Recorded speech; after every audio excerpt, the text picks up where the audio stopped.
This is Carl at National RV Detroit, and I'm going to walk through this 2020 Jayco Melbourne Prestige Model 24 LP.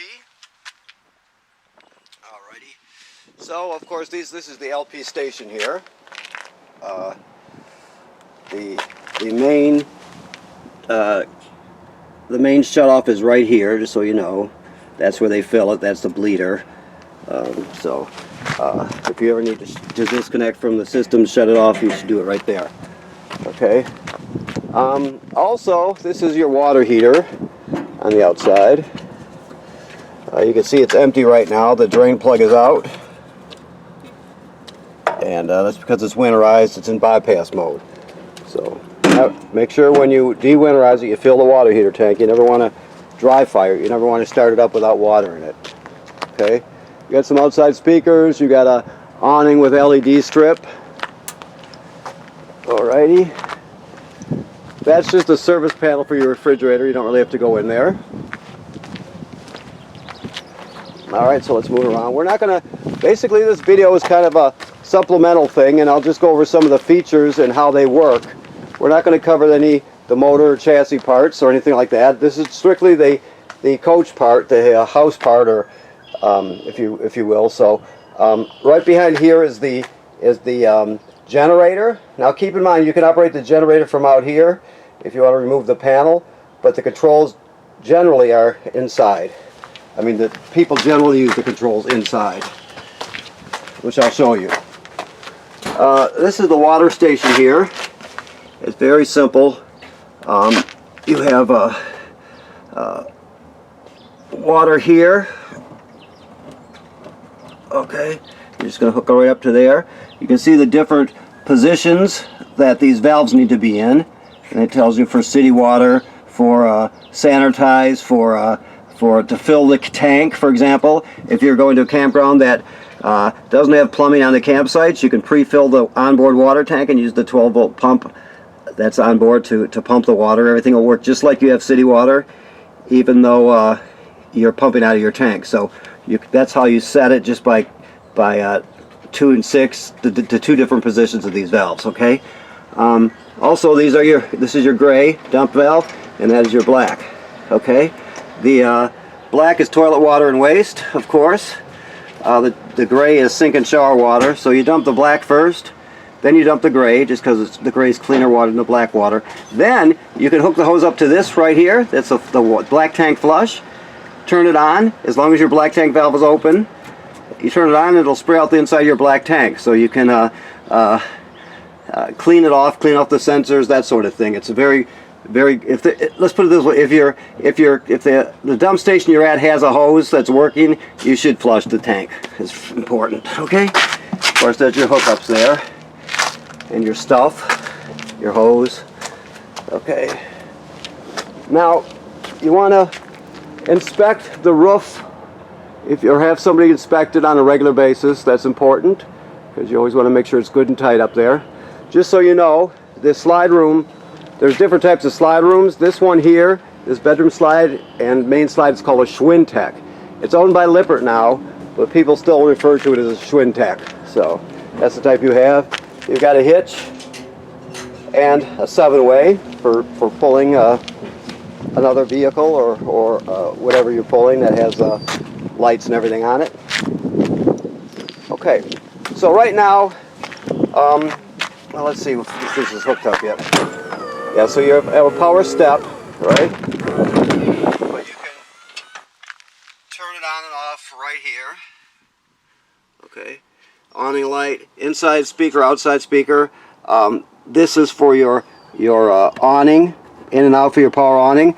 The thing is, you never want to leave the awning out unattended, so if you're not going to be at the campsite, hold on please. Yes, sir. Is the Forest River Salem ready? That's not going right now. Okay, alright, sorry, excuse me. Oh boy, so anyway, excuse me. So you always never want to leave the awning out. Anyway, and this is your main power, so you can shut the power to the house batteries off there if you want. Of course, the batteries are under here, where they're stowed. It kills me. He interrupts me right in the middle of this video to ask me a question that he doesn't even need to know the answer to. Okay. So anyway, roof satellite inputs here. You can see that. There's your regular antenna input. You see the green. It's green right now. You can shut it off if you want to, but to use the antenna, you always want that on. That's the signal booster for the digital antenna. So that's important, of course. Let me see here. You have a player up here. Okay.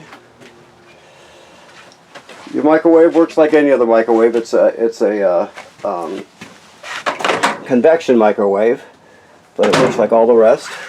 Your range top, you're just going to lift it up and you're just going to turn it on and light it. That's all you do. It's very simple. Okay. Of course, you have a table that goes here for when you're driving. You have 2 theater seats, which are nice. This is the sink cover here, of course. Let me look here, see what we have. Okay, and some storage in the middle. Let me look back here, please. Hold on. Just some power back there. All right, this is the thermostat here. It's an analog thermostat. Try to use it on auto, fan on auto. It's a pretty self-evident.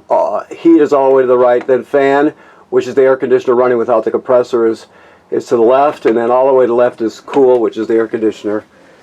There's a little bit of a lag time when you switch it, so keep that in mind. Also, this is your power converter down here.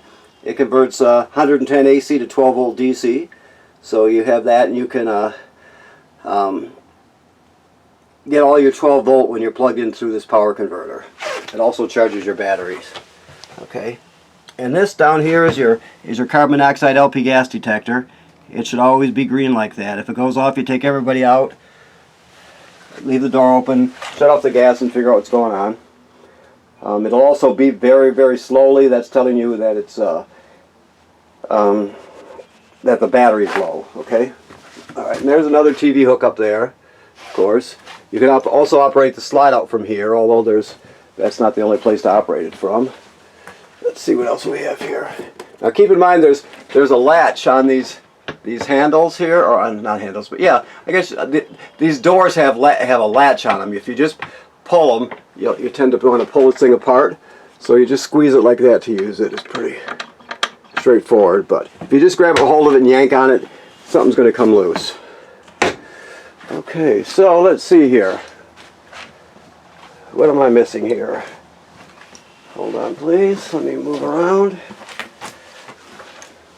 Okay, so your refrigerator is just a, let me get this one open here. Let me just turn it on. It's a gas absorption refrigerator. So you generally want to run it on automatic, which is the A. Automatic means it always seeks out electricity, and when it can't find it or when it loses power, it'll switch automatically over to gas. But you can run it on gas, of course. So the only difference is it is gas absorption, so it takes longer to reach operating temperature, so you want to give it plenty of time in advance to get there. Okay, so here's the other control panel here.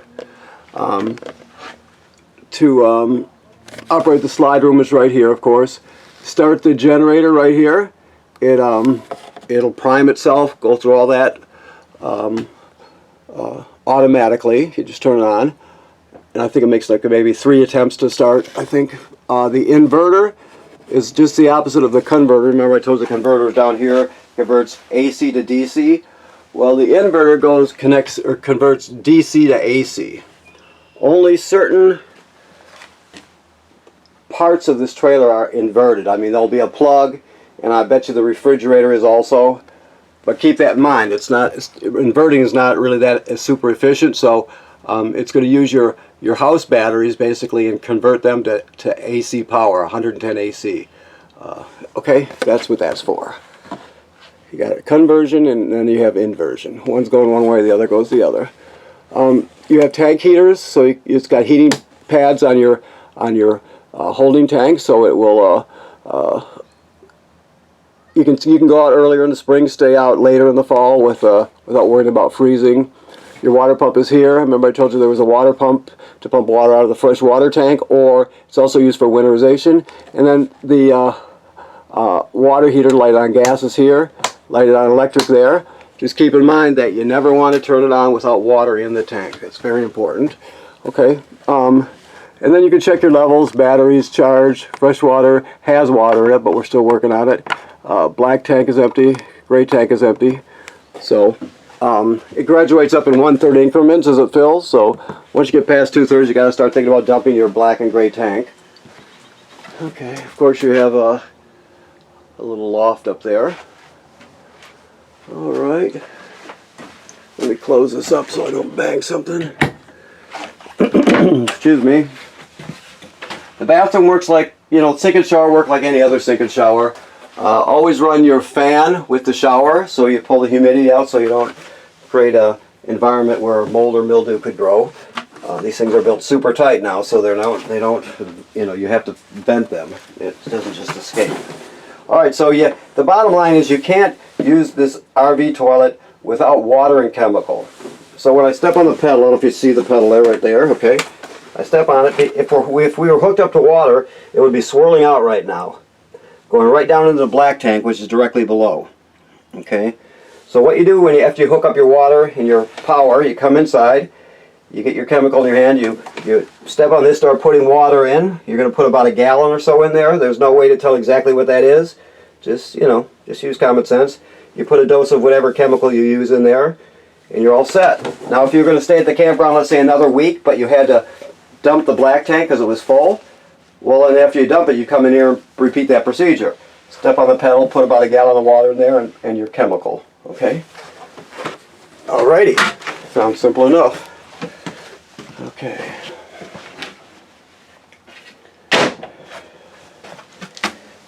This latch looks, I've never actually seen that before. Is that that must be a locker? What is that? Oh yeah, it's an extra lock down there. If you see that, you can swing it over and there's like a nub up sticking down there that you can hook it to. So you actually can lock it for transit, although I think, I bet it would stay shut anyway, so, okay. Let me see if I forgot anything. Of course, that's the emergency window. You just pull the lever and open it up and out you go. That's pretty self-evident. This one here is kind of neat. Sort of looks like it's for you could put jars in there and all kinds of stuff, as using it as sort of a pantry. Okay, this is your winterizing hose, just so you know, for winterizing. And this is I'm not even going to say what this is because I'm not really sure. It's I'm not sure what it is, so I'm not just going to pretend I do know what it is. I'm sure you do. You bought it, so, but I don't know. Okay. All right, so I'm looking around. Looks like I've got everything. Oh, one more thing. See, just when you think you've done everything, this has a self-leveling system on it. So generally, when using these, you have to put on your emergency brake, and you're basically going to just auto level. You'll just push auto level. You'll turn it on first, of course. Push auto level, and it'll level itself. And when you retract it, it does the same thing. It just brings them up. You can do them manually by going into manual mode and operate them separately. Okay. An emergency retract, that's the first I've ever seen that on one of these, but obviously that's a way to override it, and I'll have to learn a little more about that. I apologize, but it's the first time I've seen that, so I don't know what the difference between retract and emergency retract is. So I guess we have to read the directions to find out. Okay, now I think we've covered it all now. They'll go, when you pick it up, they'll go over your chassis and your dashboard stuff with you. I was just covering the house part of it, so I want to thank you for purchasing your motorhome here at National RV. And remember, you want to inspect the roof and the seals on a regular basis. That's very important. And also, it is winterized right now, and the water heater is in bypass, okay? Thank you very much.